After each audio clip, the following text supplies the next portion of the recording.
Good morning, everyone. Today is Saturday, November 18th, and today we'll cover YieldMax funds, YieldMax fund TSLY, TSLY. We'll cover their trades as of Friday, November 17th. All right, let's get to it. So, November 17th, as you can see on the tabs, the synthetic 190 is no more, right? So we now have the 240 synthetic, which they had rolled previously, and now they finally added to it 140 contracts. And if you look on the bottom, I added a little part here, Tesla price versus strike. So if Tesla price is under the strike, then every time they add to the synthetic, that should typically be a credit. If Tesla price is above the strike, then we would be paying a debit because the buy call would cost more. So if you look here, you see that the put is a net credit of $270,000 and the call is $226,000. So as they add to this position, they're getting a credit. So, I just wanted to add that below. In the end, it doesn't matter much, but here we stand. The synthetic is right now at a debit, again, because the strike is above the Tesla price. So, but in summary, they added 140 contracts. So what did they do with it? Our favorite tab, the calls tab, that's getting pretty busy. I'm gonna have to fix this up at some point. So they sold 140 contracts. They sold calls, and they used a strike price of 242.50. That's 3.5% out of the money. Okay, it's not bad. So I give them people's eyebrow on that one. They got 249 per share, and they got 34,000 net. That helps their debit go down now to 64,000. Outstanding shares actually increased very slightly. So, not much. But anyway, what else did they do? They had to close their 230 position. They had 1,650 contracts with a strike price of 230, and obviously Tesla was a little above. What was Tesla again? 234. So they had to roll that baby into next week, but they rolled it up to 235. Now 235 is only 0.3% out of the money. It's essentially at the money. So you get the oh my God face. However, it actually works out because I'll show you on the active tab when I get to it. So there was a debit. It cost more to close the 230 position than we got for the credit of the 235 position. That's mainly because they rolled it up. If they rolled it to 230 next week versus 235, we would have gotten overall net credit, but they decided to roll it up, which was a good idea. So in the end, we are sitting at a $64 million debit in total profit, or I'll say non-profit or loss for the month of November. So obviously this section is essentially useless for that part. Okay, closed positions. Now the 217.50, we kind of covered that the other day, but now we have the 230 they closed when they opened that. Again, they opened it middle of the week when they were getting hammered, and they didn't open it far enough. So they got a $422,000 credit on that, and it cost $1 million to close. So, more underwater. They made the mistake last Friday choosing the 217.50, and then they also made a mistake earlier in the week this week. But, it's okay, guys. They've been batting 1,000, so they can't be perfect forever. All right, so in the end, 217.50 cost them $81 million, and the 230 cost them $668,000. And now we have three new positions, 235, 242, and 255, right? So right now they didn't close any of those, so those will remain open. Now let's talk about those. So in yesterday's video, if you guys watch my stuff daily, I talked about kind of a scattered approach. Let's sell multiple calls at different prices. I said I wouldn't mind if they do a third at 0, a third at 5, a third at 10.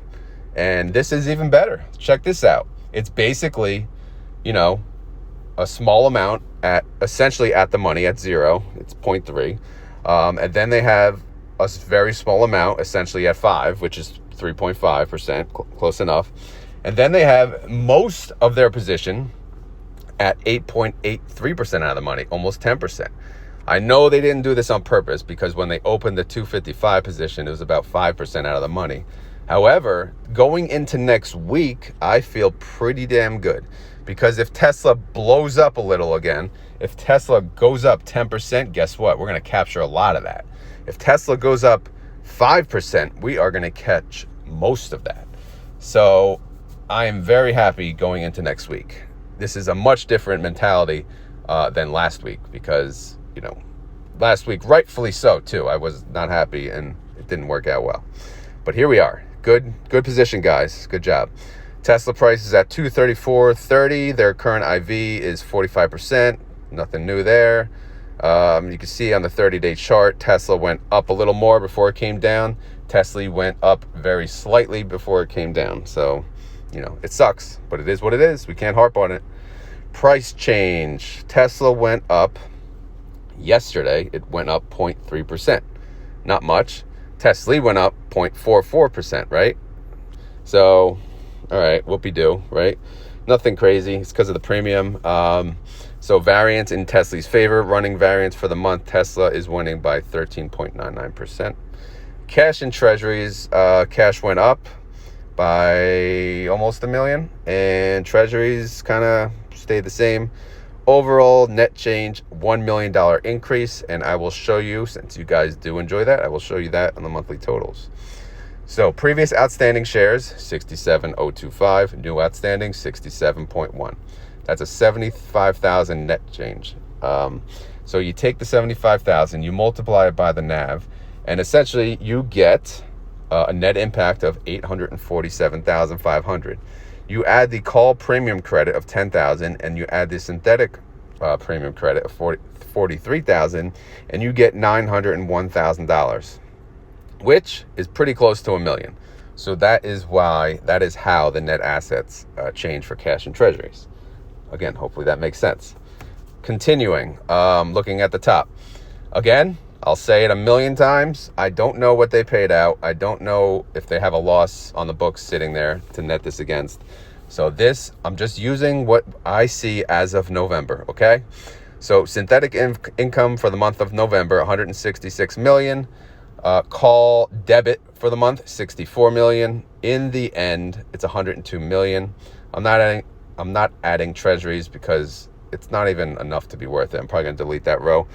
But long story short, if they paid out 100% as of today, we'll get $1.53. If they paid out 90%, we'd get $1.38 based on the outstanding shares. As you can see, the low versus the high, either way, the yield is insane. So we may get a Christmas bonus. We may not. I have no idea. Again, this is what I calculate. Whether right or wrong, they do what they do. In the end, again, I think they have to pay 90%. So we'll see. As always, guys, this is not financial advice. I'm not a financial advisor. This video is for fun and entertainment. And the bonus content brought to you by Airborne. Follow him on Twitter, guys. He's the man. Here's his weekly results. We match on Tesla. We know Tesla got burnt, and it got burnt the worst.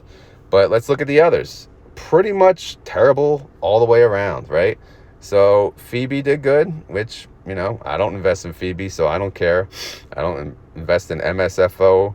I don't invest in anything on the top that's green, except nvdy, but they're not even really green. They made nothing. So AMZ, all of my holdings lost money this week. It was a bad week for YieldMax. Tesla lost $1.23. Squee lost $1.66. OARC lost 75 cents. OARC, you pretty much suck. I mean, why am I holding you? Nefly lost 60 cents. Wow. On and on and on and on. AMZ, at least AMZ only lost a penny. So, yeah, go check out Airborne's Twitter account. He posts these early morning every Saturday. I'm sure he's a very busy man Saturday mornings.